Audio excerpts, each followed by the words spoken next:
ಓಂ ಶಾಂತಿ ಮಿತ್ರರೇ, ಗೆಳೆಯರ, ಅಭಿಮಾನಿಗಳೇ, ನಿಮಗೆ ಒಳ್ಳೆಯದಾಗಲಿ. ವೀಕ್ಷಕರೆಲ್ಲರಿಗೂ ಆಯುಸ್ಸು, ನಿಮ್ಮ ವಯಸ್ಸೆಷ್ಟು, ಎಷ್ಟು ದಿನ ಲೈವಿಲ್ಲೋ, ಎಷ್ಟು ವರ್ಷ ನೀವು ಬದುಕ್ಬೋದು ಅಥವಾ ಶಾಶ್ವತವಾಗಿ ಬದುಕ್ಬೋದಾ ಇದೇ ಶರೀರದಲ್ಲಿ? ಈ ರೀತಿ ಕೆಲವ್ರು ಕೇಳ್ತಾರೆ, ನಿಮ್ಮ ಡೇಟ್ ಆಫ್ ಬರ್ತ್ ಎಷ್ಟು, ನಿಮ್ಮ ವಯಸ್ಸೆಷ್ಟು?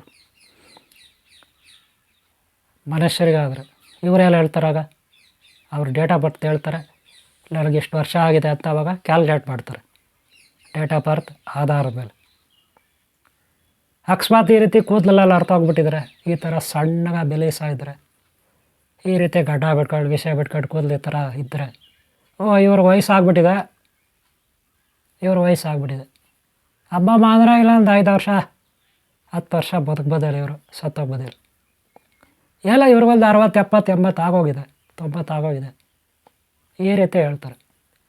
ಅದೇ ಸ್ವಲ್ಪ ದುಷ್ಟಪುಷ್ಟವಾಗಿ ಡಬ್ಲ್ಯೂ ಬಾಕ್ಸರ್ಗಳು ಬರುತ್ತಲ್ಲ, ಬಾಕ್ಸಿಂಗ್ ಬಾಡಿ ಬಿಲ್ಡರ್ಸ್ ಎಲ್ಲ 6 ಪ್ಯಾಕ್ ಎಲ್ಲೋ ಅಲ್ತಿರಲ್ಲ ಅಲ್ಲಿ, 6 ಪ್ಯಾಕು ಯಾವುದು ಒಳ್ಳೆ ಪರ್ಸ್ನಾಲಿಟಿ, ಕೇವಲ 19 ವರ್ಷ 20 ವರ್ಷ 23 ವರ್ಷ 25 ವರ್ಷ 30 ವರ್ಷ, ಹೈಟು 7 ಅಡಿ ಹೈಟು, 6.5 ಅಡಿ ಹೈಟು, ಒಳ್ಳೆ ಚೆಸ್ಟು,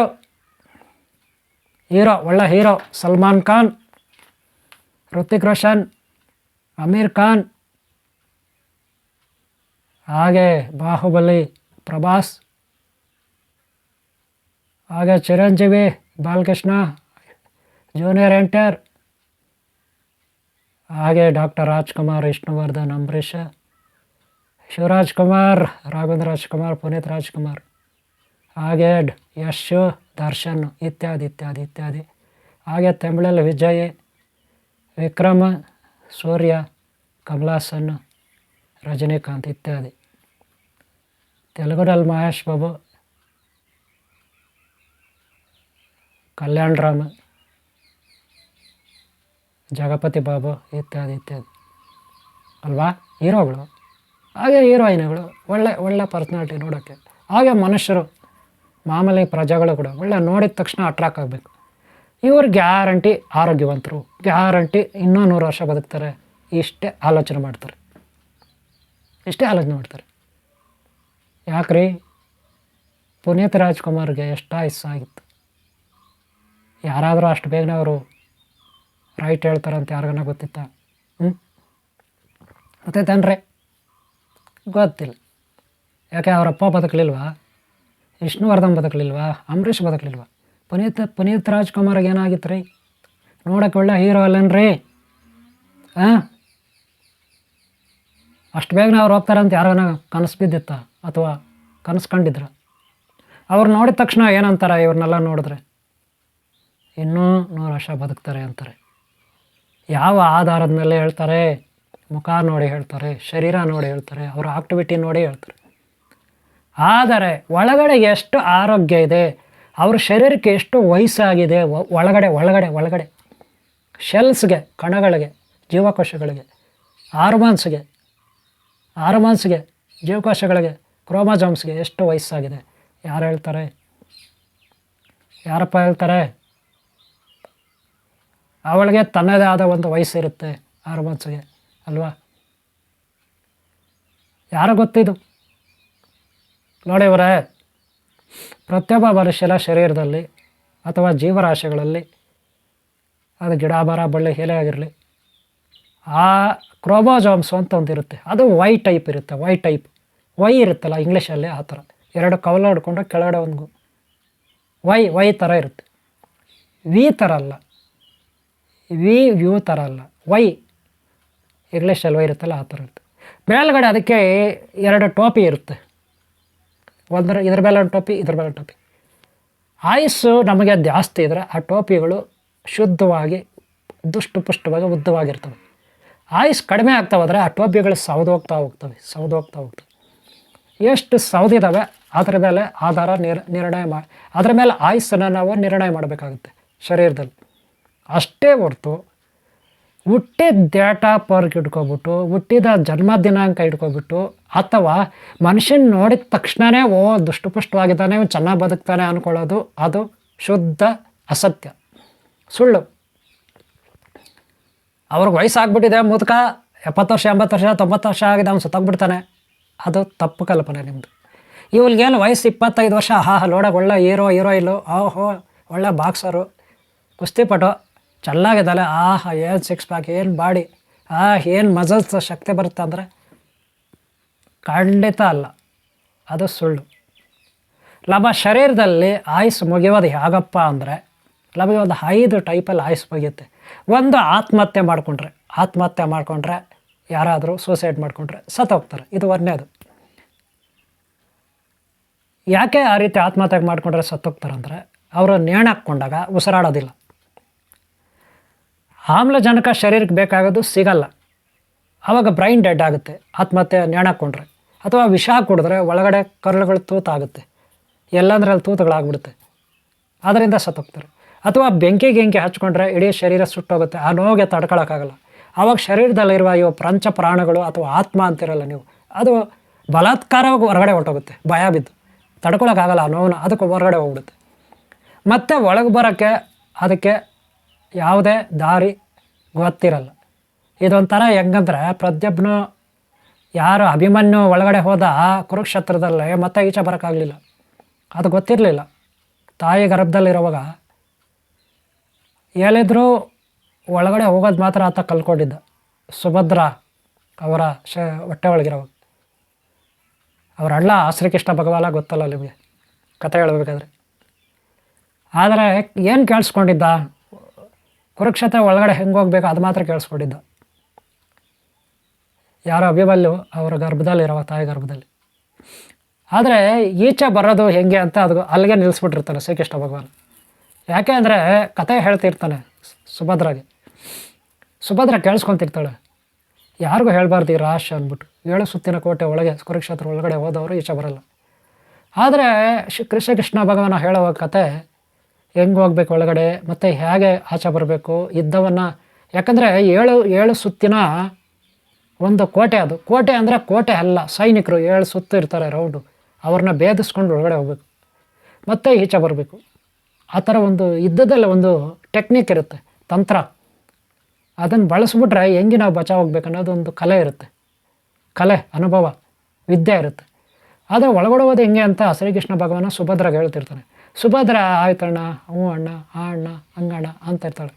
ಹೌದಾ ಅಣ್ಣ ಅಂತ ಕೇಳಿಸ್ಕೊಂತ ಶ್ರೀಕೃಷ್ಣ ಭಗವಾನ್ ಹೇಳ್ತಾ ಇದ್ದಾರೆ, ಹ್ಞೂ ಅಂತ ಇರ್ತಾಳೆ. ಶ್ರೀಕೃಷ್ಣ ಭಗವಾನ ಒಳಗಡೆ ಪೂರ್ತಿ ಹೋಗೋವರೆಗೂ ಹೇಳ್ತಾನೆ. ಆಮೇಲೆ ನೋಡ್ತಾನೆ, ಹ್ಞೂ ಅನ್ನೋದು ಕೇಳಿಸ್ತಾ ಇರುತ್ತೆ ಶ್ರೀಕೃಷ್ಣ ಭಗವಾನ. ಈ ಕಡೆ ನೋಡ್ತಾನೆ, ಸುಭದ್ರ ನಿದ್ದೆ ಹೋಗ್ಬಿಟ್ಟಿರ್ತಾಳೆ. ಹಂಗಾರೆ ಇಷ್ಟೊತ್ತು ಯಾರು ಹ್ಞೂ ಅಂದರು ಶ್ರೀಕೃಷ್ಣ ಭಗವಾನ್ ಗೊತ್ತಾಗ್ಬಿಡ್ತದೆ. ಅಂದರೆ ಸುಭದ್ರೆ ಯಾವಾಗೋ ನಿದ್ರೆ ಹೋಗ್ಬಿಟ್ಟಿದ್ದಾಳೆ ಸ್ಟಾರ್ಟಿಂಗಲ್ಲೇ ಸ್ವಲ್ಪ ಕೇಳಿಬಿಟ್ಟು. ಆದರೆ ಇಷ್ಟೊತ್ತು ಹ್ಞೂ ಅಂತದ್ದು ಯಾರು, ಅಭಿಮನ್ಯು, ಆಕೆ ಗರ್ಭದಲ್ಲಿದ್ದಾನೆ. ಆವಾಗ ಶ್ರೀಕೃಷ್ಣ ಭಗವಾನ ನಿಲ್ಲಿಸ್ಬಿಡ್ತಾನೆ, ಸ್ಟೋರಿನ ನಿಲ್ಲಿಸ್ಬಿಡ್ತಾನೆ. ಈ ರಾಷ್ಟ್ರ ಯಾರು ಗೊತ್ತಾಗ್ಬಾರ್ದಲ್ಲ ಅದಕ್ಕೆ. ಆದರೂ ಒಳಗಡೆ ಹೋಗೋವರೆಗೂ ಅಭಿಮನ್ಯು ತಾಯಿ ಗರ್ಭದಲ್ಲಿದ್ದರೂ ಕೂಡ ಕೇಳಿಸ್ಕೊಬಿಟ್ಟಿರ್ತಾನೆ. ಆಮೇಲೆ ಶ್ರೀಕೃಷ್ಣ ಭಗವಾನ ನಿಲ್ಲಿಸ್ಬಿಟ್ನಲ್ಲ, ಈಚೆ ಬರೋದು ಗೊತ್ತಿಲ್ಲಲ್ಲ ಅಭಿಮನ್ಯುಗೆ.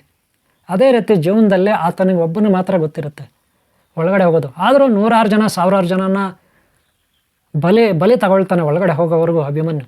ಆದರೆ ಈಚೆ ಬರೋದು ಗೊತ್ತಿಲ್ಲ. ಆದ್ದರಿಂದ ಅಲ್ಲಿ ವೀರಮರಣವನ್ನು ಹೊಂದ್ತಾನೆ, ಸ್ವರ್ಗವನ್ನು ಕಾಣ್ತಾನೆ. ಇದು ಸ್ಟೋರಿ. ಹಾಗೆ ನಮ್ಮ ಜೀವನದಲ್ಲಿ, ನಮ್ಮ ಶರೀರದಲ್ಲಿ ಆ ಬ್ರಹ್ಮದೇವ ತ್ರಿಮೂರ್ತಿಗಳು, ಯಾರೋ ದೈವಶಕ್ತಿ, ನಮ್ಮ ಗುರುಗಳು, ಮಹಾತ್ಮರು, ದೇವತೆಗಳು ನಮಗೆ ಪ್ರಾಣ ಕೊಡ್ತಾರೆ, ಶರೀರದ ಒಳಗಡೆ ಇಡ್ತಾರೆ. ಆದರೆ ಶರೀರದ ಒಳಗಡೆ ನಾವು ಬಂದುಬಿಟ್ಟಿದ್ವಿ.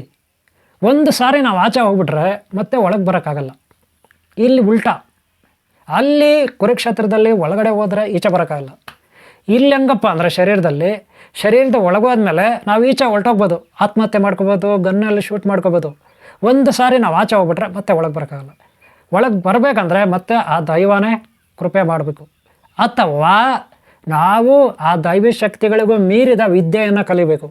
ಶರೀರದಿಂದ ಆಚೆ ಹೋಗೋದು, ಆಚೆ ಹೋಗಿ ಮತ್ತೆ ಒಳಗೆ ಬಂದು ಸೇರ್ಕೊಳ್ಳೋದು, ಮತ್ತೆ ಒಳಗಿಂದ ಆಚೆ ಹೋಗೋದು, ಮತ್ತೆ ಒಳಗೆ ಬಂದು ಸೇರ್ಕೊಳ್ಳೋದು. ಇದೊಂದು ವಿದ್ಯೆ ಇದೆ. ಇದೇ ಸಪ್ತಚಕ್ರಗಳ ಸಾಧನೆ, ಕುಂಡಲನಿ ಯೋಗ, ಸಮಾಧಿ ಯೋಗ. ಸಮಾಧಿ ಸ್ಥಿತಿಗೆ ಹೋಗ್ಬೇಕಂದ್ರೆ ಅದೊಂದು ಯೋಗ, ವಿದ್ಯೆ. ಅಮರತ್ವವನ್ನು ಪಡಿತಕ್ಕಂಥದ್ದು. ಉಸಿರಾಟ, ಹೃದಯ ಎಲ್ಲವನ್ನು ನಿಲ್ಲಿಸಿ, ಬ್ರೈನನ್ನು ನಿಲ್ಲಿಸಿ, ಶರೀರವನ್ನು ನಿಷ್ಕ್ರಿಯಗೊಳಿಸ್ತಕ್ಕಂಥದ್ದು, ಅಂದರೆ ಕೋಮಾಗ ಹೋಗ್ತಕ್ಕಂಥದ್ದು. ಇದನ್ನು ಸಾವನ್ನು ಗೆಲ್ಲೋದು, ಅಮರತ್ವ ಪಡೆಯೋದು ಅಂತ ಅರ್ಥ. ಗೊತ್ತಾಯ್ತಲ್ಲ. ಆಲ್ರೆಡಿ ಇದರ ಬಗ್ಗೆ ತುಂಬ ಸಾರಿ ವಿಡಿಯೋ ಹಾಕಿದ್ದೀನಿ. ಆದರೆ ಈ ವಿದ್ಯೆ ಕಲಿಯೋಷ್ಟೊತ್ತಿಗೆ ಅವರ ಶರೀರದಲ್ಲಿ ಪ್ರತಿ ಕಣ ಕಣ, ನರ ನರ, ನಾಡಿ ನಾಡಿ, ರಕ್ತ ರಕ್ತ, ಮಾಂಸ ಮಾಂಸ ಎಲ್ಲ ಹಾರ್ಮೋನ್ಸು, ಬಯೋಟೆಕ್ನಲ್ಲಿ, ಬಯೋ ಎನರ್ಜಿ, ಬಯೋಕೆಮಿಸ್ಟ್ರಿ ರಾಸಾಯನಿಕ ಪ್ರಕ್ರಿಯೆಯಲ್ಲಿ, ಶಾರೀರಿಕ ಬಯೋಕೆಮಿಸ್ಟ್ರಿ, ಜೀವಶಾಸ್ತ್ರದಲ್ಲಿ, ಜೀವ ರಸಾಯನಶಾಸ್ತ್ರದಲ್ಲಿ ಗ್ರಂಥಿಗಳಿದೆ. ಬ್ರಹ್ಮಗ್ರಂಥಿ, ರುದ್ರಗ್ರಂಥಿ, ಬ್ರಹ್ಮಗ್ರಂಥಿ, ವಿಷ್ಣು ಗ್ರಂಥಿ, ರುದ್ರಗ್ರಂಥಿ, 3 ಗ್ರಂಥಿಗಳು. ಅದರಲ್ಲಿ 6 ಗ್ರಂಥಿಗಳಿರ್ತದೆ. ಇದರಲ್ಲಿ ಯಾರು ಸಕ್ಸಸ್ ಆಗ್ತಾರೋ ಅಷ್ಟೊತ್ತಿಗೆ ಶರೀರದಲ್ಲಿ ಕಣಗಳು ಚೇಂಜಸ್ ಆಗ್ತವೆ, ಬ್ರೈನು ಚೇಂಜಸ್ ಆಗುತ್ತೆ, ಮೆಮೊರಿನಲ್ಲಿ ಚೇಂಜಸ್ ಆಗುತ್ತೆ, ಸ್ಟೋರೇಜ್ ಆಗುತ್ತೆ ಅನುಭವಗಳು ಮೆಮೊರಿನಲ್ಲಿ, DNA ಚೇಂಜಸ್ ಆಗುತ್ತೆ, ಕನ್ವರ್ಟ್ ಆಗುತ್ತೆ, ಎಲ್ಲ ಕನ್ವರ್ಟ್ ಆಗಿಬಿಡ್ತದೆ. ಶರೀರ ಅಮರತ್ವವನ್ನು ಪಡೆಯುತ್ತೆ, ದಿವ್ಯ ಶರೀರವನ್ನಾಗಿ ಮಾರ್ಪಾಟಾಗುತ್ತೆ. ಆದರೆ ಕೇವಲ ಯೋಗ ಮಾಡಿದ್ರಾಗುತ್ತಾ? ಆಗಲ್ಲ. ಧ್ಯಾನ ಮಾಡಿದ್ರಾಗುತ್ತಾ? ಜಪ ತಪ ಮಾಡಿದ್ರೆ ಆಗಲ್ಲ. ಆದರೆ ನ್ಯಾಯ, ನೀತಿ, ಸತ್ಯ, ಧರ್ಮದಲ್ಲಿ ಧರ್ಮಸೂತ್ರಗಳು, ಯಮಧರ್ಮರಾಯ ಪ್ರಭುವಿಲ್ಲ ಧರ್ಮಸೂತ್ರಗಳನ್ನು, ಯಕ್ಷ, ಯಕ್ಷಿಣಿ, ನಾಗದೇವತೆ, ನಾಗರಾಣಿ, ನಾಗರಾಜ ಇವರ ಧರ್ಮಸೂತ್ರಗಳನ್ನು, ಹಾಗೆ ಮಹಾದೇವನ ಧರ್ಮಸೂತ್ರಗಳನ್ನು ಅರ್ಥ ಮಾಡಿಕೊಂಡು ಅವರ ಜೀವನವನ್ನು ನಡೆಸಬೇಕು. ಆವಾಗಲೇ ಈ ಅಮರತ್ವ ಅನ್ನೋ ವಿದ್ಯೆ ಒಲಿಯೋದು. ಅದು ಒಲೆದ ಮೇಲೆ ಹೆಂಗೆ ಚೆಕ್ ಮಾಡೋದು ನಮ್ಮ ಶರೀರ ಬದಲಾವಣೆ ಆಗಿದೆ ಅಂತ? ಕುಂಡಲಿನಿ ಶಕ್ತಿನಲ್ಲಿ ಯಾರ್ಯಾರೋ ಏನೇನೋ ಹೇಳ್ತಾರೆ.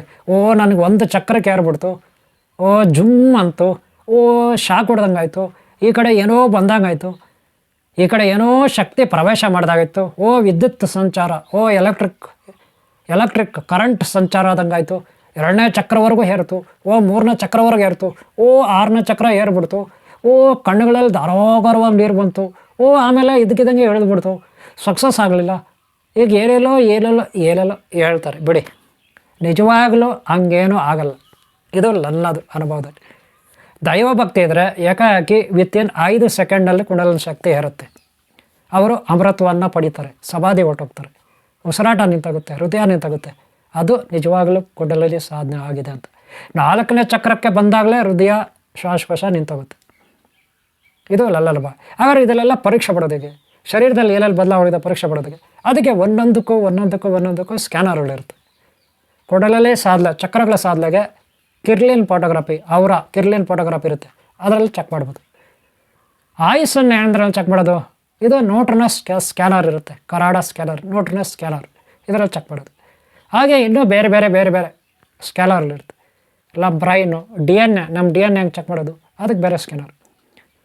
ಆದರೆ ಈಗ ಒಬ್ಬ ವ್ಯಕ್ತಿ ಆಯುಸ್ಸು ಎಷ್ಟು ಅಂತ ನಮಗೆ ಯಾಕೆ ಗೊತ್ತಾಗುತ್ತೆ? ಅವರ ಶರೀರದಲ್ಲಿ ಕ್ರೋಮೋಸೋಮ್ಸ್ ಏನು ಕೆಪಾಸಿಟಿ ಇದೆ, ಆ ಕ್ರೋಮೋಸೋಮ್ಸ್ ಆಧಾರದ ಮೇಲೆ ಅದೆಷ್ಟು ಫ್ರೆಶ್ ಆಗಿದೆ, ಎಷ್ಟು ಚೆನ್ನಾಗಿದೆ, ಎಷ್ಟು ಯೌವನಭರಿತವಾಗಿದೆ ಕ್ರೋಮೋಸೋಮ್ಸು ಒಂದು ಶರೀರದಲ್ಲಿ, ಅದರ ಆಧಾರವನ್ನು ನಾವು ಸ್ಕ್ಯಾನರ್ಗಳ ಮುಖಾಂತರ ರಿಪೋರ್ಟ್ ತೆಗಿಬೇಕು. ಆವಾಗ ಅದರ ಪರ್ಸೆಂಟೇಜ್ ಆಧಾರದ ಮೇಲೆ ಆ ವ್ಯಕ್ತಿಯ ಆಯುಸ್ಸನ್ನು ನಾವು ನಿರ್ಧಾರ ಮಾಡ್ಬೋದು. ಒಂದು ವೇಳೆ ಆ ವ್ಯಕ್ತಿ ಸಾಯೋದೇ ಇಲ್ಲ ಅಂದರೆ ಖಂಡಿತ ಅದರಲ್ಲಿ ಕೆಲವೆಲ್ಲ ಚೇಂಜಸ್ ಇದೆ. ನಾನಿಲ್ಲಿ ಹೇಳಬಾರ್ದು, ಹೇಳ್ಬಿಟ್ರೆ ಪೂರ್ತಿ ಥಿಯರಿ ನಾನಿಲ್ಲಿ ಹೇಳ್ಕೊಂಡಂಗಾಗುತ್ತೆ, ಬಹಿರಂಗಪಡಿಸ್ದಂಗಾಗುತ್ತೆ. ಜೀವಶಾಸ್ತ್ರದಲ್ಲಿ ಇದು ಕ್ರೋಮೋಸೋಮ್ಸಲ್ಲಿ ಕೆಲವೊಂದು ಫಾರ್ಮುಲಾ ಇದೆ, ಥಿಯರಿ ಇದೆ, ಅದೆಲ್ಲ ಅಲ್ಲಿ ಹೇಳಬಾರ್ದು. ಹಾಗೆ DNA ಇದೆ, ಹಾಗೆ ಬಯೋಕೆಮಿಸ್ಟ್ರಿನಲ್ಲಿದೆ, ಅದೆಲ್ಲ ಹೇಳಬಾರ್ದು. ಆದರೂ ನಾನು ನಿಮಗೆ ದೊಡ್ಡದಾಗಿ ಹೇಳಿದ್ದೀನಿ, ಗೊತ್ತಾಯ್ತಲ್ಲ. ಆ ರೀತಿ ಒಂದು ಥಿಯರಿನಲ್ಲಿ ಅಮೃತವನ್ನು ಪಡಿಬೋದು. ಅಂದರೆ ಶಾಶ್ವತವಾಗಿ ಇದೇ ಶರೀರದಲ್ಲಿ ನಾವು ಇರ್ಬೋದು ಜೀವಂತವಾಗಿ. 100 ವರ್ಷ, 200 ವರ್ಷ, 500 ವರ್ಷ, 1000 ವರ್ಷ, 1,00,000 ವರ್ಷ, ಕೋಟಿ ವರ್ಷ ಹೀಗೆ ಇರ್ಬೋದು ಇದೇ ಶರೀರದಲ್ಲಿ. ಇದು ಅಮೃತ್ವ, ನಿಜವಾದ ಅಮೃತ್ವ. ಆಲ್ರೆಡಿ ನಾನೊಂದು ವಿಡಿಯೋ ಹಿಂದೆ ಹಾಕಿದ್ದೀನಿ, ಅದಕ್ಕೆ ಮುಂಚೆನೂ ಒಂದು 2-3 ವೀಡಿಯೋಗಳು ಹಾಕಿದ್ದೀನಿ ಇದ್ರ ಬಗ್ಗೆ. ಈಗ ರೀಸೆಂಟಾಗಿ ಒಂದು ವಿಡಿಯೋ ಹಾಕಿದ್ದೀನಿ. ಏನಪ್ಪ ಅಂದರೆ ಓಮಾಸ್ ಯೋಗಿ ಅಂತ. ಓಮಾಸ್ ಯೋಗಿ, ರೋಮಾಸ್ ಯೋಗಿ, ರೋಮಸ ಯೋಗಿ, ರೋಮಸ ಸಾಧು, ರೋಮಸ ತಪಸ್ವಿ. ಒಂದು ವಿಡಿಯೋ ಹಾಕಿದ್ದೀನಿ ಅಮೃತದ ಬಗ್ಗೆ, ನೋಡಿಲ್ಲ ಅಂದರೆ ದಯವಿಟ್ಟು ನೋಡಿ. ಈಗ ನಾವು ಚೆಕ್ ಮಾಡೋದು ಹೆಂಗೆ ಆಯುಸ್ಸನ್ನು? 1000 ವರ್ಷ ಬದುಕತಕ್ಕಂಥ ವ್ಯಕ್ತಿ ಬದುಕ್ತಾನಿಲ್ಲ, ಹೆಂಗೆ ಗೊತ್ತು? ಅದನ್ನು ನಾವು ಏನಿದೆ ಕ್ರೋಮೋಸೋಮ್ಸು ಸ್ಕ್ಯಾನರ್ ಇರುತ್ತೆ, ಸಪ್ರೇಟ್ ಒಂದು ನ್ಯೂಟ್ರಿನಸ್ ಸ್ಕ್ಯಾನರ್, ಅದರಲ್ಲಿ ನಾವು ಚೆಕ್ ಮಾಡ್ಬೋದು. ಹಾಗೆ DNA ಹಾಗೆ ಕಿರ್ಲಿಮ್ ಫೋಟೋಗ್ರಫಿ. ಹಾಗೆ ಆಕ್ಯುಪ್ರೆಷರಲ್ಲಿ ನೋಡ್ಬೋದು. ಆಕ್ಯುಪ್ರೆಷರಲ್ಲಿ ಎಲೆಕ್ಟ್ರಿಕ್ ಬರುತ್ತೆ, ಅದರಲ್ಲಿ ನೋಡ್ಬೋದು. ಬರೀ ಪಂಚ್ ಮಾಡಿ ಆಕ್ಯುಪ್ರೆಷರಲ್ಲಿ ನೋಡ್ಬೋದು. ಅದು ಬಿಟ್ಟು ಎಲೆಕ್ಟ್ರಿಕ್ ಇದೆ, ಅದರಲ್ಲೇ ಒಂದು ಟೆಸ್ಟರ್ ಇದೆ, ಅದರಲ್ಲಿ ನೋಡ್ಬೋದು. ಹೀಗೆ ಕೆಲವೊಂದು ಸ್ಕ್ಯಾನರ್ಗಳಲ್ಲಿ ನಾವು ನೋಡಬೇಕು. ಅಸ್ಟ್ರಾಲಜಿನಲ್ಲಿ ಹಸ್ತ ಸಾಮುದ್ರಿಕ ಬರುತ್ತೆ, ನಮ್ಮ ಹಸ್ತರೇಖೆ, ಅದರಲ್ಲಿ ಸ್ವಲ್ಪ ನೋಡ್ಬೋದು. ನಾನಾ ರೀತಿಯ ಈಗ ಫಿಂಗರ್ ಪ್ರಿಂಟ್ಸಲ್ಲಿ ನಾವು ನೋಡ್ಬೋದು, ಉಗುರುಗಳಲ್ಲಿ ನೋಡ್ಬೋದು, ನಾನಾ ರೀತಿ ಬಯೋಕೆಮಿಸ್ಟ್ರಿನಲ್ಲಿ ಕೆಮಿಕಲ್ ಕರೆಕ್ಟ್, ನಮ್ಮ ಬಯೋಕೆಮಿಸ್ಟ್ರಿ ಇದೆ, ಜೀವ ರಾಸಾಯನಿಕ ಪ್ರಕ್ರಿಯೆ ಏನಿದೆ ಅದರಲ್ಲಿ ಆ ಗ್ರಂಥಿಗಳು ನಮ್ಮ ಶರೀರದಲ್ಲಿ, ಅಂದರೆ ರಕ್ತ, ಇನ್ನೂ ಕೆಲವೆಲ್ಲ ಗ್ಲೂಕೋಸು ನಮ್ಮ ಶರೀರದಲ್ಲಿ, ಪ್ಲಾಸ್ಮಾ ಇತ್ಯಾದಿ ಸಾಕಷ್ಟು ಇರುತ್ತೆ. ಅವೆಲ್ಲಲ್ಲಿ ಚೆಕ್ ಮಾಡಬೇಕಾಗುತ್ತೆ. ಗೊತ್ತಾಯ್ತಲ್ಲ. ಇವೆಲ್ಲ ನಾವು ಅಮೃತವರ ಪಡೆಯೋದು ಎಷ್ಟು ಏನು ಅಂತ ನಾವು ನಿಮ್ಗೊಂದು ಉದಾಹರಣೆ ಕೊಡ್ತೀರಿ ನೋಡಿಯಪ್ಪ. ನೀವು ಒಂದು ಶೋರೂಮ್ಗೆ ಹೋಗ್ಬಿಟ್ಟು ಇಬ್ಬರು ಶೋರೂಮ್ಗೆ ಹೋಗ್ತಾರೆ, ಇಬ್ಬರು ಅಂತ ಇಟ್ಕೊಳ್ಳಿ, ಅಥವಾ 3 ಜನ ಹೋಗ್ತಾರೆ ಶೋರೂಮ್ಗೆ. ಯಾವುದು, ಟೂ ವೀಲರೋ ಇಲ್ಲ ಕಾರ್ ತೊಗೊಳಕ್ಕೆ. ಟೂ ವೀಲರ್ ಇಟ್ಕೊಬಿಡೋಣ. ಒಂದು ಒಳ್ಳೆ ಶೋರೂಮು, ಈ 3 ಜನ ಒಬ್ಬೊಬ್ಬರು ನನ್ನ ಗಾಡಿ ತೊಗೋಬೇಕಂತ ಹೋಗ್ತಾರೆ. ಅಲ್ಲಿ ಅವರು ಡೀಲರು ಇಷ್ಟು ದುಡ್ಡು ಆಗುತ್ತೆ ಈ ಗಾಡಿಗೆ, ಈ ಮಾಡಲ್ಗೆ, ಇವ್ರಿಗೆ ಯಾವ ಬೇಕೋ ಆ ಮಾಡಲ್ ತೊಗೋಬೋದು, ಯಾವ ಕಲರ್ ಬೇಕೋ ತೊಗೋಬೋದು. ಯಾವುದು ಕಲರ್ ಇರ್ತದೆ, ಯಾವ್ದು ಮಾಡಲ್ ಇರ್ತದೆ, ಅದ್ರ ಮೇಲೆ ಅವ್ರಿಗೆ ಡಿಪೆಂಡ್ ಆಗುತ್ತೆ. ಆ ಟೈಪ್ಗಳಲ್ಲಿ ರೇಟ್ ಫಿಕ್ಸ್ ಆಗುತ್ತೆ. ಈ 3 ಏನು ಮಾಡ್ತಾರೆ, ಒಂದೇ ಟೈಪು, ಒಂದೇ ಮಾಡಲ್ಲು, ಒಂದೇ ಕಲರ್ ಗಾಡಿ ತಗೊಳ್ತಾರೆ. ಒಂದೇ ಟೈಮ್ ಹಣ ಕಟ್ಬಿಡ್ತಾರೆ. ಒಂದೇ ಟೈಮ್ 3 ಜನ ಆ ಗಾಡಿಗಳು ಎತ್ಕೊಂಡು ಹೊರಗಡೆ ಬರ್ತಾರೆ, ಅವ್ರವ್ರ ಮನೆಗಳಿಗೆ ಹೋಗ್ತಾರೆ.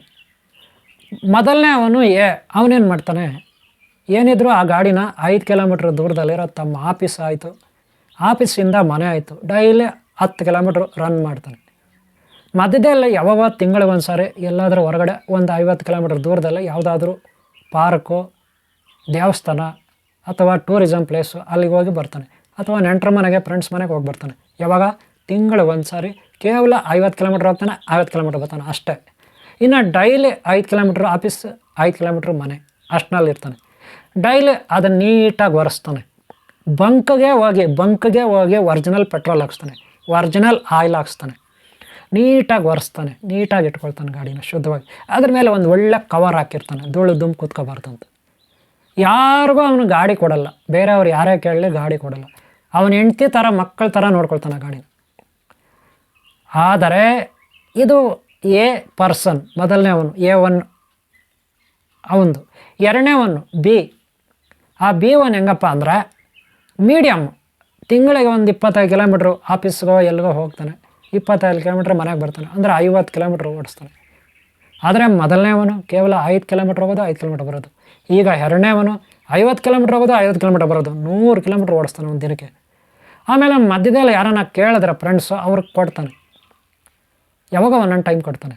ಆದರೆ ವಾರಕ್ಕೊಂದು ಸಾರಿ ಇವನು ಟ್ರಿಪ್ ಹೋಗ್ತಾನೆ, 100 ಕಿಲೋಮೀಟ್ರ್ 200 ಕಿಲೋಮೀಟ್ರ್ ದೂರ ಹೋಗಿ ಬರ್ತಾನೆ. ಟ್ರಿಪ್ಪು, ಯಾತ್ರೆ, ಟೂರಿಸಮ್ ಪ್ಲೇಸುಗಳು, ಮದುವೆಗಳು, 100 ಕಿಲೋಮೀಟ್ರ್ ಹೋಗ್ತಾನೆ ಬರ್ತಾನೆ, ಅಥವಾ 200 ಕಿಲೋಮೀಟ್ರ್ ಹೋಗ್ತಾನೆ.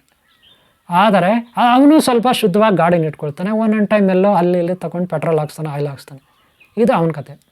ಇನ್ನು ಮೂರನೇವನು ಹೋಗೋಣ. ಮೂರನೇವನು ಹೆಂಗಪ್ಪ ಅಂದರೆ ಡೈಲಿ ಹೆಂಗಿಲ್ಲ ಅಂದರೆ 200 ಕಿಲೋಮೀಟ್ರ್ ಓಡಿಸ್ತಾನೆ ಗಾಡಿನ.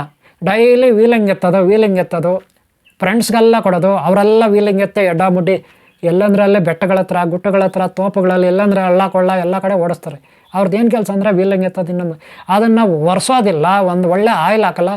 ಅಲ್ಲಿ ರೋಡ್ ಸೈಡಲ್ಲಿರೋ ಪೆಟ್ರೋಲ್ ಹತ್ರ ತಗೊಳ್ತಾನೆ, ಎಲ್ಲೋ ಅಂಗಡಿಯಲ್ಲಿ ಪೆಟ್ರೋಲ್ ತೊಗೊಂಡು ಹಾಕ್ತಾರೆ, ಅಲ್ಲೆಲ್ಲ ಮಿಕ್ಸ್ ಇರ್ತದೆ, ಏನೇನೋ ಮಾಡಿರ್ತಾರೆ, ಯಾವುದೋ ಒಂದು ಡೀಸೆಲ್ ಹಾಕ್ತಾನೆ ಆಯಿಲು. ಮೇಂಟೆನೆನ್ಸ್ ಅನ್ನೋದಿಲ್ಲ, ಕೇಳಿದವ್ರಿಗೆಲ್ಲ ಗಾಡಿ ಕೊಡ್ತಾನೆ, ಹೆಂಗಂದ್ರೆ ಹಂಗೆ ಎಡಮುಡಿಗೆ ಓಡಿಸ್ತಾನೆ, ಈ ರೀತಿ ಓಡಿಸ್ತಾನೆ. ಅಲ್ಲಿಗೆ ಈ ಮೂರನೇ ವ್ಯಕ್ತಿ ಸಂಪೂರ್ಣವಾಗಿ ಆ ಗಾಡಿನ ಯದ್ವಾ ಇಟ್ಕೊಂಡಿದ್ದಾನೆ ಅಂತ ಅರ್ಥ ಆಯಿತು. ಕೇಳಿದವ್ರಿಗೆಲ್ಲ ಕೊಡ್ತಾರೆ. ಅವರು ಹೆಂಗಂದ್ರೆ ಹಂಗೆ ಬೆಟ್ಟ ಗುಡ್ಡ, ಹಳ್ಳ ಕೊಳ್ಳ, ಕಲ್ಲು ಮಣ್ಣು ಎಲ್ಲ ಕಡೆ ಏನು ಮಾಡ್ತಾರೆ, ವೀಲಿಂಗ್ ಎತ್ಕೊಂಡು ಅಲ್ಲಿ ಇಲ್ಲಿ ಜಲ್ಲಿ ಕಲ್ಲುಗಳು ಮುಳ್ಳುಗಳಲ್ಲಿ ಓಡಿಸ್ಕೊಂಡು ಅದನ್ನು ಅವರು ಯೂಸ್ ಮಾಡ್ತಾರೆ. ಒಂದು ದಿನಕ್ಕೆ 200-300 ಕಿಲೋಮೀಟ್ರ್ ಓಡಿಸ್ತಾರೆ ಮೂರನೇ ವ್ಯಕ್ತಿ. ಈಗೇನು ಡಿಫ್ರೆಂಟ್ ಗೊತ್ತಾಯ್ತು ನಿಮಗೆ? ಮೊದಲನೇ ವ್ಯಕ್ತಿ ಕೇವಲ 5 ಕಿಲೋಮೀಟ್ರ್ ಆಫೀಸು, 5 ಕಿಲೋಮೀಟ್ರ್ ಮನೆ. ಅದು ತಿಂಗಳಿಗೊಂದು ಸಾರಿ ಎಲ್ಲೋ ಒಂದು 50 ಕಿಲೋಮೀಟ್ರು ಫ್ರೆಂಡ್ಸ್ ಮನೆಗೋ ಇಲ್ಲ ಟ್ರಿಪ್ಪು ಎಲ್ಲೋ ದೇವಸ್ಥಾನ ಹೋಗ್ತಾನೆ. ಅದೇ ಎರಡನೇ ವ್ಯಕ್ತಿ ಡೈಲಿ 50 ಕಿಲೋಮೀಟ್ರ್ ಹೋಗೋದು, 50 ಕಿಲೋಮೀಟ್ರ್ ಬರೋದು, ಅಂದರೆ 100 ಕಿಲೋಮೀಟ್ರು ಎರಡನೇ ವ್ಯಕ್ತಿ. ಆದರೆ ಅವನು ವಾರಕ್ಕೊಂದು ಸಾರಿ ಎಲ್ಲೋ ಒಂದು ಕಡೆ ಒಂದು 200-300 ಕಿಲೋಮೀಟ್ರ್ ಹೋಗಿ ಬರ್ತಾನೆ. ಆದರೆ ಮೂರನೇ ವ್ಯಕ್ತಿ ಡೈಲಿ 200-300 ಕಿಲೋಮೀಟ್ರ್ ಓಡಿಸ್ತಾನೆ. ಸಾಲದಕ್ಕೆ ಯಾರಿಗಂದ್ರೆ ಅವ್ರ ಫ್ರೆಂಡ್ಸ್ ಕೊಡ್ತಾನೆ. ಕಲ್ಲುಗಳು ಮಳ್ಳುಗಳು ಹಳ್ಳ ಕೊಳ್ಳ ವೀಲಿಂಗ್ ಎತ್ತಾನೆ. ಅದಕ್ಕೆ ನ್ಯಾಯವಾಗಿ ಎಲ್ಲಂದ್ರೆ ಅಲ್ಲಿ ಪೆಟ್ರೋಲ್ ತೊಗೊಂಡು ಹಾಕ್ತಾನೆ. ಮೇಂಟೆನೆನ್ಸೇ ಸರಿ ಇಲ್ಲ, ಅದನ್ನು ಒರೆಸೋಂಗೆ ಇಲ್ಲ. ಅದು ತಂದಾಗಿಂದ ಕೈ ಇಟ್ಟು ಬಟ್ಟೆ ಹಾಕಿ ಒರೆಸಿದಾನಿಲ್ಲ ಗೊತ್ತಿಲ್ಲ. ಈ ರೀತಿ ಸರಿ ಇವ್ರದ್ದೆಲ್ಲ ಒಟ್ಟಿಗೆ ಸೇರ್ತು. ಒಂದು 10 ವರ್ಷ ಆಯಿತು. ಎಷ್ಟು ವರ್ಷ? 10 ವರ್ಷ ಆಯಿತು. 10 ವರ್ಷ ಆದಮೇಲೆ ಈಗ ಅದು ಸೇಲ್ ಮಾಡಬೇಕು. 3 ಜನ ಅಲ್ಲಿಟ್ಟಿದ್ದಾರೆ, ಯಾರೋ ತಗೊಳಕ್ಕೆ ಬಂದಿದ್ದಾರೆ ಗಿರಾಕಿಗಳು. ಈಗ ಹೇಳಿ ನೀವು, ಮೊದಲನೇ ವ್ಯಕ್ತಿ 5 ಕಿಲೋಮೀಟ್ರ್ ಹೋಗೋದು, 5 ಕಿಲೋಮೀಟ್ರ್ ಬರೋದು, ವಾರಕ್ಕೊಂದು ಸಾರಿ ಅಲ್ಲ ತಿಂಗಳಿಗೊಂದು ಸಾರಿ ಎಲ್ಲೋ ಒಂದು 50 ಕಿಲೋಮೀಟ್ರ್ ಹೋಗೋದು, ಅವನು ಯಾರಿಗೂ ಕೊಡಲ್ಲ. ಮೊದಲನೇ ವ್ಯಕ್ತಿ ಚೆನ್ನಾಗಿ ಒಳ್ಳೆ bunk petrol, bunk oil, original petrol. ಆದರೆ ಎರಡನೇ ವ್ಯಕ್ತಿ ಡೈಲಿ 50 ಕಿಲೋಮೀಟ್ರ್ ಹೋಗ್ತಾನೆ, 50 ಕಿಲೋಮೀಟ್ರ್ ಬರ್ತಾನೆ. ವಾರಕ್ಕೊಂದು ಸಾರಿ ಎಲ್ಲಾದರೂ ಒಂದು 200 ಕಿಲೋಮೀಟ್ರ್ ಹೋಗಿ ಬರ್ತಾನೆ. ಮೂರನೇ ವ್ಯಕ್ತಿ ಹಂಗೆ ಡೈಲಿ 200 ಕಿಲೋಮೀಟ್ರ್ 300 ಕಿಲೋಮೀಟ್ರು. ನ್ಯಾಯವಾಗಿ ಆಯಿಲು, ನ್ಯಾಯವಾಗಿ ಪೆಟ್ರೋಲು ಮೇಂಟೈನ್ ಇಲ್ಲ, ಕೇಳ್ದವ್ರಿಗೆಲ್ಲ ಕೊಡ್ತಾನೆ. ಆದರೆ ಇವರಿಬ್ಬರಲ್ಲಿ ಮೊದಲನೇವನು ಯಾರಿಗೂ ಕೊಡಲ್ಲ, ಅವನೊಬ್ಬನೇ ಮೇಂಟೈನ್. ಎರಡನೇವನು ಎಲ್ಲೋ ಅಪ್ಪಿತಪ್ಪಿ ಒಬ್ಬೊಬ್ರಿಗೆ ಎಮರ್ಜೆನ್ಸಿ ಕೊಡ್ತಾನೆ. ಮೂರನೇ ಅವನು ಹಂಗಿಲ್ಲ, ಯಾರಿಗಂದ್ರೆ ಅವ್ರು ಕೊಡ್ತಾನೆ. ಅವನ ಫ್ರೆಂಡ್ಸ್ ಎಲ್ಲ ತುಂಬ ಜನ, ಅವರೆಲ್ಲ ತಗೊಂಡು ಹೋಗ್ತಾರೆ, ವೀಲಿಂಗ್ ಎತ್ತಾರೆ, ಹಳ್ಳ ಕೊಳ್ಳ ಜಲ್ಲಿ ಮಣ್ಣು ಕಲ್ಲು ಎಲ್ಲ ಓಡಿಸ್ತಾರೆ. ಅದ್ರ ಮೇಲೆ ಬಟ್ಟೆ ಕೂಡ ಹಾಕಲ್ಲ, ಒರೆಸಲ್ಲ. ಈಗ ಹೇಳಿ ಯಾರ್ದು ರೇಟ್ಗೆ ಸಿಗುತ್ತೆ, ಯಾರ ಗಾಡಿಗೆ ದುಡ್ಡು ಹೆಚ್ಚಾಗಿ ಕೊಡ್ತಾರೆ ತಗೊಳ್ಳೋರು. ಈಗ ಮೊದಲನೇ ಅವನಿಗೆ ನೋಡ್ತಾರೆ ಗಾಡಿ ಫ್ರೆಶ್ ಆಗಿರುತ್ತೆ, ಚೆನ್ನಾಗಿರುತ್ತೆ, ಯಾವುದೇ ರೀತಿಯ ಮಿಸ್ಟೇಕ್ ಇರೋಲ್ಲ, ಇಂಜನ್ ಎಲ್ಲ ಫ್ರೆಶ್ಶಾಗಿ ಒಳ್ಳೆ ಶೋರೂಮಿಂದ ಇವಾಗ ತೊಗೊಂಡು ಬಂದಂಗಿರುತ್ತೆ.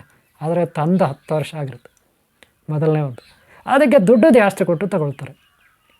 ಆಗ ಎರಡನೇ ಅವನದು ಸ್ವಲ್ಪ ಮೀಡಿಯಮ್ ಆಗಿರ್ತದೆ, ಅದಕ್ಕೆ ಇವನು ಮೊದಲನೇ ಅವನಿಗಿಂತ ಕಮ್ಮಿ ಕೊಡ್ತಾರೆ.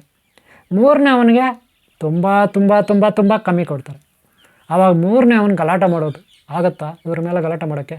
ಯಾಕಯ್ಯೋ ಅವನು ನನ್ನ ಫ್ರೆಂಡು, ಇವನು ನನ್ನ ಫ್ರೆಂಡು, ನಾವೆಲ್ಲ ಒಟ್ಟಿಗೆ ತೊಗೊಂಡಿದ್ದು ಗಾಡಿ, ಈಗ ಒಟ್ಟಿಗೆ ಸೇಲ್ ಮಾಡ್ತಾಯಿದ್ವಿ, ಒಂದೇ ಕಂಪ್ನಿ, ಒಂದೇ ಕ್ವಾಲಿಟಿ, ಒಂದೇ ದುಡ್ಡು. ಆವಾಗ ತೊಗೊಳ್ಳೋವಾಗ ಒಂದೇ ದಿನ, ಒಂದೇ ಟೈಮ್, ಒಂದೇ ಡೇಟ್.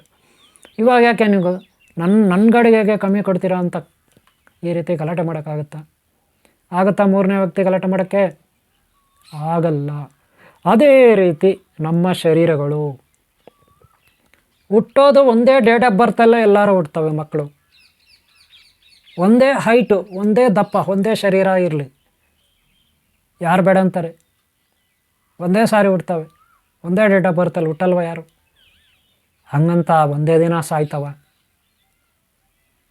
ನೋಡ್ರಿ, ಹುಟ್ಟೋದು ಬೇಕಾದ್ರೆ ಒಂದೇ ಡೇಟ್ ಆಫ್ ಬರ್ತಲ್ಲಿ 3 ಜನ ಹುಟ್ಬೋದು, 100 ಜನ ಹುಟ್ಬೋದು, 1000 ಜನ ಹುಟ್ಬೋದು. ಆದರೆ ಒಂದೇ ಡೇಟ್ ಆಫ್ ಬರ್ತಲ್ಲಿ ಸಾಯಿಲ್ಲ ಯಾರು. ಒಂದೇ ದಿನ ಯಾರೂ ಸಾಯಿಲ್ಲ, ಒಂದೇ ಟೈಮ್ಗೆ ಯಾರೂ ಸಾಯಿಲ್ಲ. ಸಾಧ್ಯನಾ? ಅಲ್ವಾ? ಅದೇ ಹುಟ್ಟೋದ್ರಲ್ಲಿ ಏರುಪೇರು ಹುಟ್ಬೋದು, ಎಲ್ಲೋ ಆಕ್ಸಿಡೆಂಟಾಗಿ ಒಂದೇ ಸಾರಿ ಸಾಯ್ಬೋದು ಒಂದು 10 ಜನ. ಅದು ಆಕ್ಸಿಡೆಂಟು, ಅನರ್ಥಗಳಾದರೆ.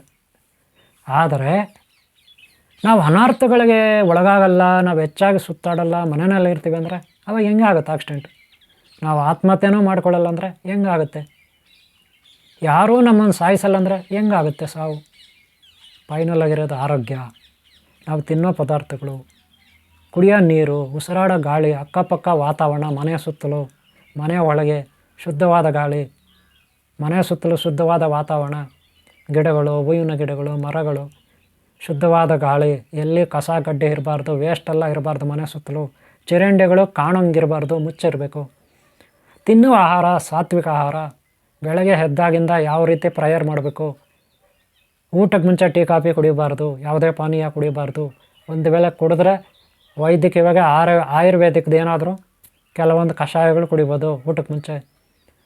ಮತ್ತು ಹೊರಗಡೆ ಪ್ರಕೃತಿಗೆ ಆರಾಧಿಸ್ಬೇಕು, ಒಳ್ಳೆ ಶುದ್ಧವಾದ ಊಟ ಮಾಡಬೇಕು, ಎಲ್ಲಿ ಸುತ್ತಾಡಬಾರ್ದು, ಆತ್ಮಹತ್ಯೆನೂ ಮಾಡ್ಕೋಬಾರ್ದು, ಶತ್ರುಗಳನ್ನೂ ಇಟ್ಕೋಬಾರ್ದು. ಅವಾಗ ಹೆಂಗೆ ಬರುತ್ತೆ ಸಾವು? ಆದರೆ ಒಳ್ಳೆ ಆರೋಗ್ಯ ಇದ್ದರೆ ಆ ಶಿವಕುಮಾರ ಸ್ವಾಮೀಜಿನೋ, ನಡೆದಾಡೋ ದೇವರು, ಅಥವಾ ಇನ್ಯಾರೋ ದೇವರು, ಇನ್ನೊಂದು ದೇವರು, ಒಟ್ಟಿನಲ್ಲೇ ಆಹಾರ ಪದ್ಧತಿ ಮೇಂಟೈನ್ ಮಾಡಿದ್ರೆ ಅಮ್ಮಂದ್ರೆ 100 ವರ್ಷ 108 ವರ್ಷ ಬದುಕ್ಬೋದು, ಆಮೇಲೂ ಸತ್ತು ಹೋಗ್ತಾರಲ್ಲ.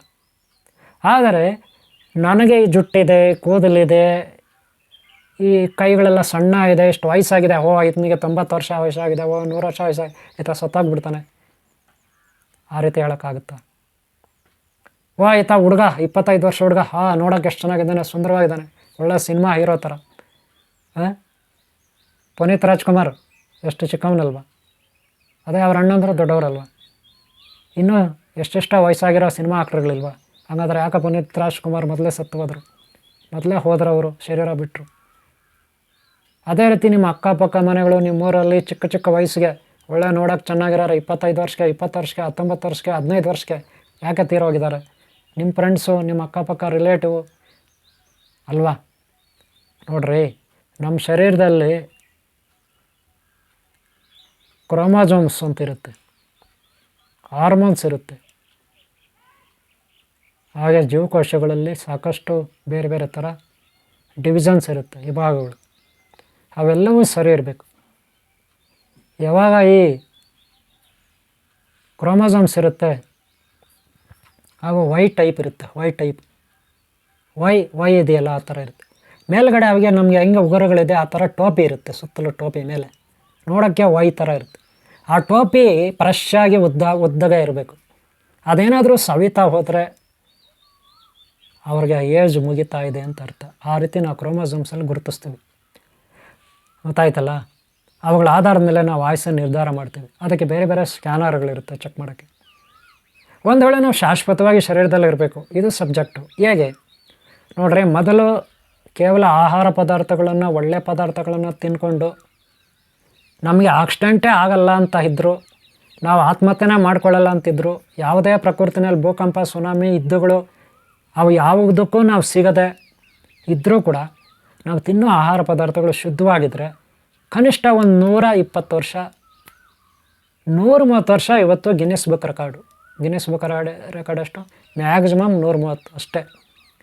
ಅದರಲ್ಲೂ ಜಪಾನ್ನಲ್ಲಿ ಹೆಚ್ಚಾಗಿ ಆಯುಸ್ಸು ಅವ್ರು ಬದುಕ್ತಾರೆ, ಜೀವಿತಾವಧಿ ಹೆಚ್ಚಾಗಿರುತ್ತೆ ಅವ್ರದ್ದು ಜಪಾನ್ನಲ್ಲಿ. ಈ ಪ್ರಪಂಚದಲ್ಲಿ ಅವರು 60% ಜನ ಮುದುಕರೇ ವಯಸ್ಸಾಗಿರೋರೆ ಅಲ್ಲಿರೋದು, 60% ವಯಸ್ಸಾಗಿರೋರು ಇರೋದು. 100 ವರ್ಷಕ್ಕೆ ಮೇಲ್ಪಟ್ಟ ಅಜ್ಜಿಗಳು, ತಾತಂದ್ರಿದ್ದಾರೆ ಅಲ್ಲಿ.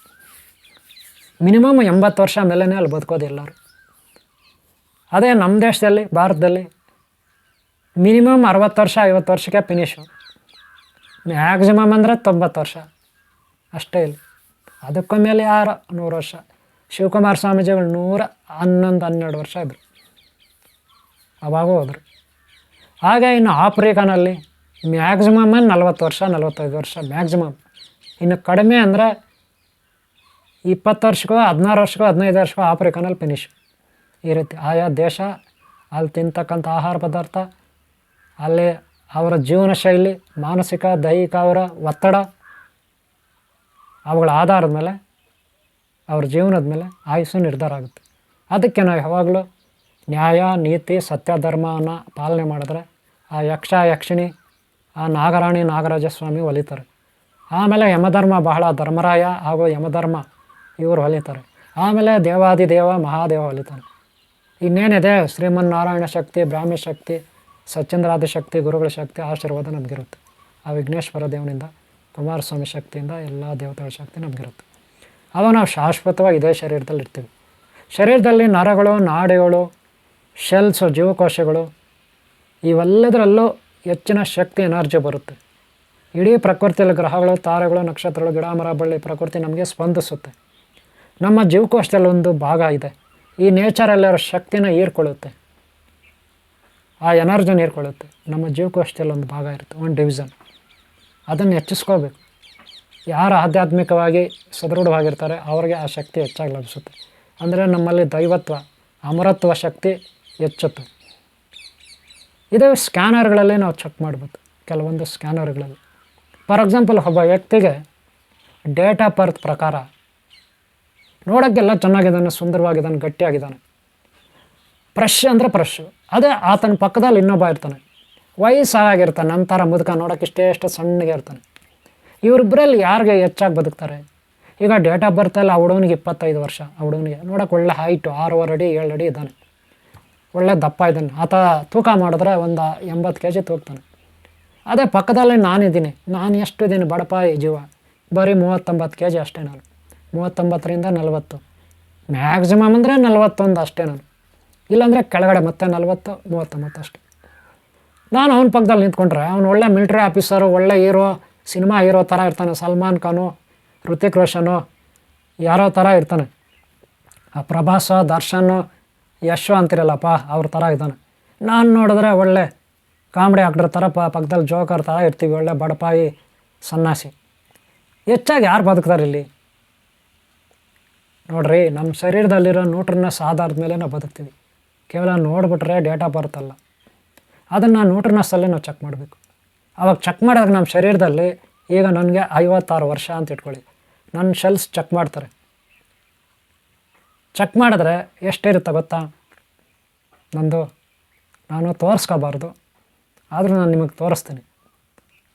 ನನ್ನ ಏಜ್ ಎಷ್ಟಿರುತ್ತೆ ಗೊತ್ತಾ? ಆ್ಯಕ್ಚುಲಿ ಏಜ್ ಎಷ್ಟು, ಅದಕ್ಕೆ ಮೇಲೆ ಏಜ್ ಎಷ್ಟು ಗೊತ್ತಾ? 1 ನಿಮಿಷ ತೋರಿಸ್ತೀನಿ. ನೋಡ್ರೆ, ಇದರಲ್ಲಿ ನೋಡಿ, ಇದರಲ್ಲಿ ಏನಂತ ಮೊದಲು ಹೇಳ್ಬಿಡ್ತೀನಿ. Actually age date of birth ಪ್ರಕಾರ ನನಗೆ ಎಷ್ಟು ವರ್ಷ ಇರುತ್ತೆ ವಯಸ್ಸು, ಅದು ಇದರಲ್ಲಿ ಬರೆದಿರ್ತಾರೆ. ನಂದು ತೂಕ ಎಷ್ಟು ಅದು ಬರೆದಿರ್ತಾರೆ, ನನ್ನ ವಯಸ್ಸು ಎಷ್ಟು ಅದು ಬರೆದಿರ್ತಾರೆ, ನನ್ನ ಹೈಟ್ ಎಷ್ಟು ಅದು ಬರೆದಿರ್ತಾರೆ. ಓಕೆನಾ? ಆದರೆ ಶರೀರಕ್ಕೆ ಎಷ್ಟು ಏಜ್ ಇದೆ, ಡೇಟ್ ಆಫ್ ಬರ್ತ್ ಪ್ರಕಾರ ಎಷ್ಟಿದೆ ಅದು ಇಂಪಾರ್ಟೆಂಟು. ಇದರಲ್ಲಿ ಶರೀರಕ್ಕೆ 55 ಇದೆ, 56 ನನ್ನ ಡೇಟ್ ಆಫ್ ಬರ್ತ್ ಪ್ರಕಾರ 56 ಅಂತ ಇಟ್ಕೊಳ್ಳಿ ಇವಾಗ. ಆದರೆ ಸಿಸ್ಟಮಲ್ಲಿ ಎಷ್ಟು ಬರುತ್ತೆ ಅದು ಇಂಪಾರ್ಟೆಂಟು. ಇದು ನೋಡಿ, ನಾನು 2010ರಲ್ಲಿ ಚೆಕ್ ಮಾಡಿದ್ದೀನಿ. ಎಷ್ಟು? 2010 4ನೇ ತಾರೀಕು 7ನೇ ತಿಂಗಳು. ಮೊದಲು ನೋಡ್ಕೊಬಿಡಿ, ಡೇಟ್ ನೋಡ್ಕೊಬಿಡಿ. ನೋಡಿ, ಡೇಟು ಅಲ್ಲಿದೆ, 4ನೇ ತಾರೀಕಲ್ಲಿದೆ ನೋಡ್ರಿ, ಇಲ್ಲಿ ಡೇಟ್ ಇದೆ, 4ನೇ ತಾರೀಕು 7ನೇ ತಿಂಗಳು 2010. ಇದರಲ್ಲಿ ನಮ್ಮ ಡೇಟ್ ಆಫ್ ಬರ್ತ್ ಪ್ರಕಾರ ಎಷ್ಟು ಏಜು ಅಂತ ಇರುತ್ತೆ ನೋಡಿ. ಇಲ್ಲಿದೆ ಡೇಟ್ ಆಫ್ ಬರ್ತ್ ಪ್ರಕಾರ ಏಜು 43 ಇದೆ, 43 ಇರುತ್ತೆ ಡೇಟ್ ಆಫ್ ಬರ್ತ್ ಪ್ರಕಾರ. ಗೊತ್ತಾಯ್ತಲ್ಲ? ನನ್ನ ಹೆಸರು ನೋಡಿ ನಾಗರಾಜ ಸಿ ಇರುತ್ತೆ, ನೋಡ್ಕೊಬಿಡಿ. ಇದು ನಾಗರಾಜ ಸಿ ಇರುತ್ತೆ, ಇದು 43 ಏಜ್ ಇರುತ್ತೆ ಇಲ್ಲಿ, ನನ್ನ ಏಜ್ ಅದು ಡೇಟ್ ಆಫ್ ಬರ್ತ್ ಪ್ರಕಾರ. ಗೊತ್ತಾಯ್ತಲ್ಲ? ಸಿಸ್ಟಮಲ್ಲಿ ನನಗೆ ಇದು ಚೆಕ್ ಮಾಡಿದ್ರಲ್ಲ, ಅದರಲ್ಲಿ ನೋಡಿ ಇಲ್ಲಿದೆ ಆ್ಯಕ್ಚುಲಿ ಏಜು. ಇದರಲ್ಲಿ ಫ್ರೆಶ್ ಆಗಿ ಬಂದ ಎಷ್ಟಿದೆ ನೀವು ನೋಡಿದ್ರಾ? ಇದು ಸಿಸ್ಟಮಲ್ಲಿ ಚೆಕ್ ಮಾಡಿದಾಗ ಬಂದಿರೋದು. ಎಲ್ಲಿ? ಸಿಸ್ಟಮಲ್ಲಿ, ಸ್ಕ್ಯಾನರಲ್ಲಿ. ಅಂದರೆ ನನ್ನ ಶರೀರದಲ್ಲಿ ಎಷ್ಟು ವಯಸ್ಸು ಅಂತ. ನನ್ನ ಶರೀರದಲ್ಲಿ ಎಷ್ಟಿದೆ ವಯಸ್ಸು ಕಾಣಿಸ್ತಾ ಈಗ? ಇದು ನನ್ನ ಶರೀರದಲ್ಲಿರ್ತಕ್ಕಂಥ ವಯಸ್ಸು. ಆದರೆ ಡೇಟ್ ಆಫ್ ಬರ್ತ್ ಪ್ರಕಾರ ಎಷ್ಟು? ಇದು ಏಜು, ಇದು ಡೇಟ್ ಆಫ್ ಬರ್ತ್ ಪ್ರಕಾರ ಏಜು. ಆದರೆ ಯಾವ ಡೇಟ್ಗೆ ನೋಡಿ, ಈ ಡೇಟ್ನಲ್ಲಿ ಚೆಕ್ ಮಾಡಿರೋದು. ಓಕೆನಾ? 4ನೇ ತಾರೀಕು 7ನೇ ತಿಂಗಳು. ಓಕೆನಾ? ಆಮೇಲೆ ಇನ್ನೊಂದು ಮಾಡೋಣ. ಇದು ಡೇಟ್ ಬಂದು 1ನೇ ತಾರೀಕು 8ನೇ ತಿಂಗಳು 10ನೇ ಇಸ್ವಿ, 2010ನೇ ಇಸ್ವಿ. ನೋಡಿ, ಇಲ್ಲಿ ಡೇಟ್ ಇದೆ ನೋಡಿ, ಇಲ್ಲಿರುತ್ತೆ ಡೇಟು. 1ನೇ ತಾರೀಕು 8ನೇ ತಿಂಗಳು 10ನೇ ತಿಂಗಳು, ಅಂದರೆ ಅದು ಬಂದು 7ನೇ ತಿಂಗಳು, ಅದು ಬಂದು 4ನೇ ತಾರೀಕು 7ನೇ ತಿಂಗಳು. 1 ತಿಂಗಳು ಬಿಟ್ಟು ನೆಕ್ಸ್ಟ್ ಮಂತಲ್ಲಿ 10ನೇ ಇಸ್ವಿನೇ. ಓಕೆನಾ? ಆವಾಗ ಎಷ್ಟು ವಯಸ್ಸು? 43. ಎಷ್ಟಿದೆ? 43 ಇದೆ, 43. ಆದರೆ ಬಂದಿರೋದೆಷ್ಟು ಸಿಸ್ಟಮಲ್ಲಿ ನನ್ನ ಶರೀರದಲ್ಲಿ ಇದೆ. ಇದು ಡೇಟ್ ಆಫ್ ಬರ್ತ್ ಪ್ರಕಾರ 43, ಡೇಟ್ ಆಫ್ ಬರ್ತ್ ಪ್ರಕಾರ 43 ಕರೆಕ್ಟ್. ಅದರಲ್ಲೂ ನೋಡ್ಬೇಕು, ಆವಾಗಲೇ ತೋರಿಸಿತ್ತು 48 ಅಂತ ಹೇಳ್ಬಿಟ್ಟೆ, ಅಲ್ಲ 43 ನೋಡಿ. 43 ವಯಸ್ಸು ನೆನ್ಪಿಟ್ಕೊಳ್ಳಿ, ಆವಾಗಲೇ ತೋರಿಸ್ದೆ 43 ವಯಸ್ಸು ಡೇಟ್ ಆಫ್ ಬರ್ತ್ ಪ್ರಕಾರ. ಆದರೆ ಸಿಸ್ಟಮಲ್ಲಿ ಬಂದಿರೋದು ನೋಡಿ ಎಷ್ಟು ಬಂದಿದೆ. ಸಿಸ್ಟಮಲ್ಲಿ ನೋಡಿ, ನಂದು ವಯಸ್ಸು ಶರೀರದಲ್ಲಿ ನನ್ನ ಏನಿದೆ ಕ್ರೋಮೋಜೋಮ್ಸ್ಗೆ ಎಷ್ಟು ಏಜ್ ಇದೆ ನನ್ನ ಶರೀರದಲ್ಲಿ, ಅದೇ ನೋಡಿ ಡೇಟ್ ಆಫ್ ಬರ್ತ್ ಪ್ರಕಾರ 43 ವಯಸ್ಸು. ಎಷ್ಟನೇ ತಾರೀಕೆ? 4ನೇ ತಾರೀಕು 7ನೇ ತಿಂಗಳು 2010ನೇ ಇಸ್ವಿಗೆ. 2010ನೇ ಇಸ್ವಿ 7ನೇ ತಿಂಗಳು 4ನೇ ತಾರೀಕಿಗೆ 43 ವಯಸ್ಸು. ಆದರೆ ಸಿಸ್ಟಮಲ್ಲಿ ಏನು ತೋರಿಸ್ತಾ ಇದೆ? ಓಕೆನಾ? ಆಮೇಲೆ ಮುಂದಿನ ತಿಂಗಳು ಅಂದರೆ ಆಗಸ್ಟಲ್ಲಿ ಆಗಸ್ಟ್ 1ಕ್ಕೆ ನೋಡೋಣ. ನೆಕ್ಸ್ಟು ಆಗಸ್ಟ್ 1 2010, ಅವಾಗ ಎಷ್ಟು 43 ವಯಸ್ಸು. ಆದರೆ ಸಿಸ್ಟಮಲ್ಲಿ 1 ತಿಂಗಳು ಬಿಟ್ಟು ಚೆಕ್ ಮಾಡಿದಾಗ ಕೂಡ ಅಷ್ಟೇ ಇದೆ. ಸಿಸ್ಟಮಲ್ಲಿ ಎಷ್ಟು ಬಂದಿದೆ ನೋಡಿ, ಅದೇ ಡೇಟ್ ಆಫ್ ಬರ್ತ್ ಪ್ರಕಾರ 43, ಸಿಸ್ಟಮಲ್ಲಿ ಎಷ್ಟಿದೆ ನೋಡಿ. ಓಕೆನಾ? ಹಾಂ, ಆಮೇಲೆ ಇನ್ನೂ ಒಂದು ಸಾರಿ ಚೆಕ್ ಮಾಡಿದ್ವಿ. ಯಾಕಂದರೆ ಒಂದೇ ಸಾರಿ ಚೆಕ್ ಮಾಡಿ ಹೇಳಕ್ಕೆ ಬರೋದಿಲ್ಲ, 2 ಸಾರಿ ಚೆಕ್ ಮಾಡಿದ್ರೆ ಹೇಳಕ್ಕೆ ಬರೋಲ್ಲ, 3 ಸಾರಿ ನೋಡಬೇಕು. 3ನೇ ಸಾರಿ ಯಾವಾಗ ಚೆಕ್ ಮಾಡಿದ್ವಿ ಅಂದ್ರೆ 3ನೇ ತಾರೀಕು ಜಾನ್ವರಿ 11ನೇ ತಿಂಗಳು 11ನೇ ಇಸ್ವಿ. ಅಂದರೆ 11ನೇ ಇಸ್ವಿ ಅಂದರೆ ಇದು ಚೆಕ್ ಮಾಡಿರೋದು 7ನೇ ಮೊದಲನೇ ಸಾರಿ ಚೆಕ್ ಮಾಡಿರೋದು 4ನೇ ತಾರೀಕು 7ನೇ ತಿಂಗಳು 2010ನೇ ಇಸ್ವಿ. 2ನೇ ಸಾರಿ ಚೆಕ್ ಮಾಡಿರೋದು 1ನೇ ತಾರೀಕು ಆಗಸ್ಟ್ ತಿಂಗಳು 2010. ಆದರೆ 3ನೇ ಸಾರಿ 11ನೇ ಇಸ್ವಿನಲ್ಲಿ ಜಾನ್ವರಿ ತಿಂಗಳು, ಜಾನ್ವರಿ 3ನೇ ತಾರೀಕು ನೋಡಿ ಇಲ್ಲಿದೆ, ಜಾನ್ವರಿ 3 11ನೇ ಇಸ್ವಿನಲ್ಲಿ ಚೆಕ್ ಮಾಡಿದ್ವಿ. ಓಕೆನಾ? ಇದು ಆವಾಗ ಎಷ್ಟು ವಯಸ್ಸಾಗಿರುತ್ತೆ? 1 ವರ್ಷ ಜಾಸ್ತಿ ಆಗಿರುತ್ತೆ. ಮೊದಲು 43 ಇತ್ತು, ಇವಾಗ 44 ಇದೆ.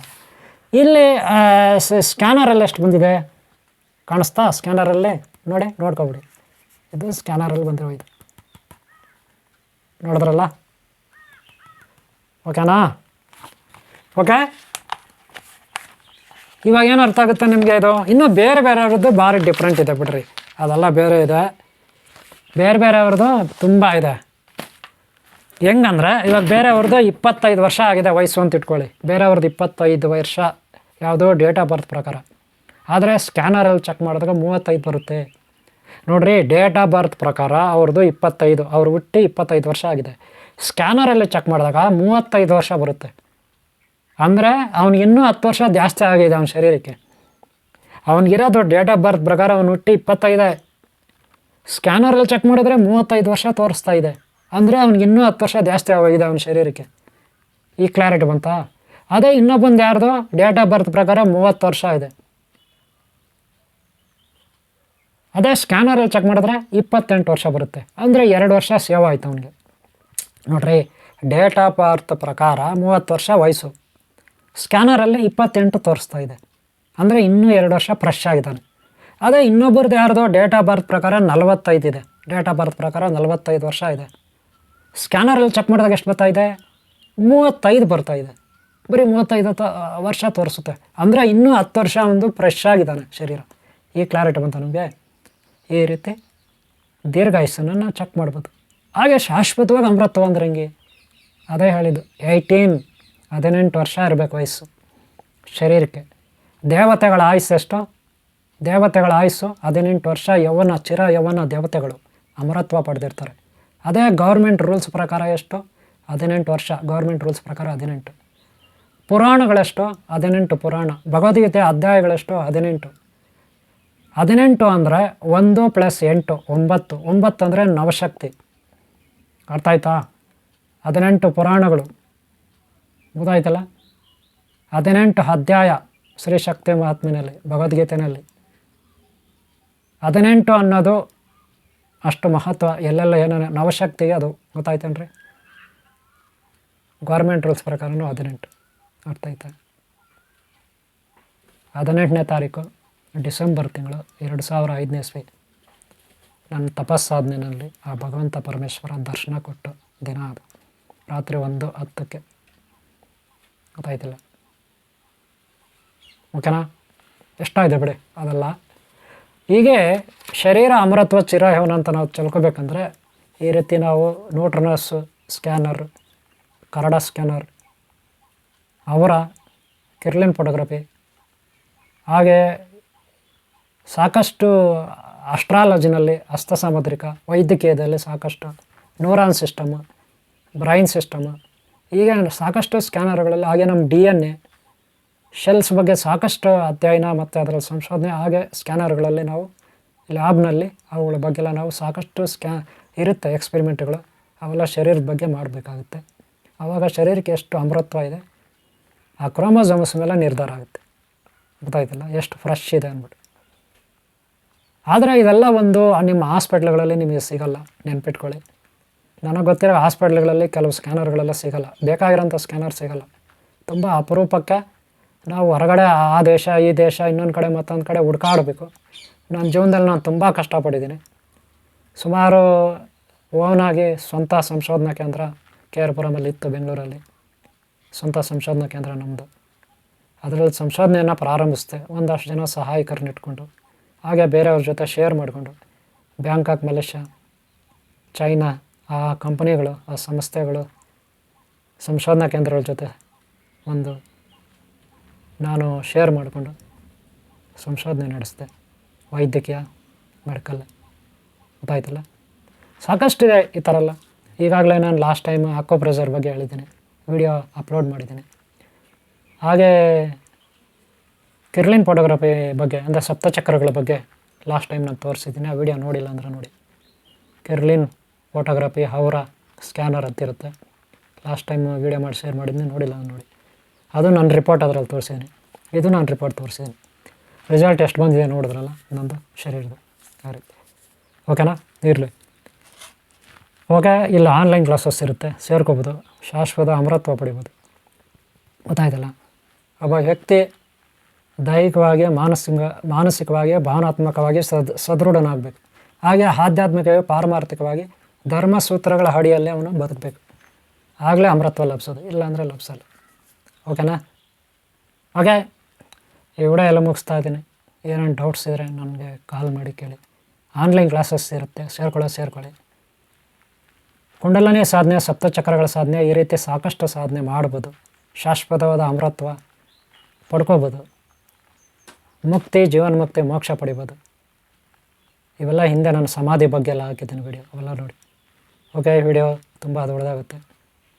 ನಿಮ್ಗೆ ಇಷ್ಟ ಆಗಿದ್ರೆ ಒಂದು ಲೈಕ್ ಮಾಡಿ. ಹಾಗೆ ಈ ಥರ ವೀಡಿಯೋಗಳು ಮುಂದೆ ನಾನು ಅಪ್ಲೋಡ್ ಮಾಡಬೇಕಾದ್ರೆ ನಿಮ್ಮ ಸಹಕಾರ ಬೇಕು. ಲೈಕ್ ಮಾಡೋದು ಮರಿಬೇಡಿ. ಸಬ್ಸ್ಕ್ರೈಬ್ ಆಗಿಲ್ಲ ಅಂದರೆ ಹಾಕ್ಕೊಳ್ಳಿ. ನಿಮ್ಮ ಸಹಾಯ ಸಹಕಾರ ಸದಾ ಇರಲಿ ಅಂತ ಕೇಳ್ಕೊತೀನಿ. ಓಕೆ, ನಿಮ್ಮೆಲ್ಲರಿಗೂ ಒಳ್ಳೆಯದಾಗಲಿ. ಓಂ ಶಾಂತಿ, ಓಂ ಶಾಂತಿ, ಓಂ ಶಾಂತಿ.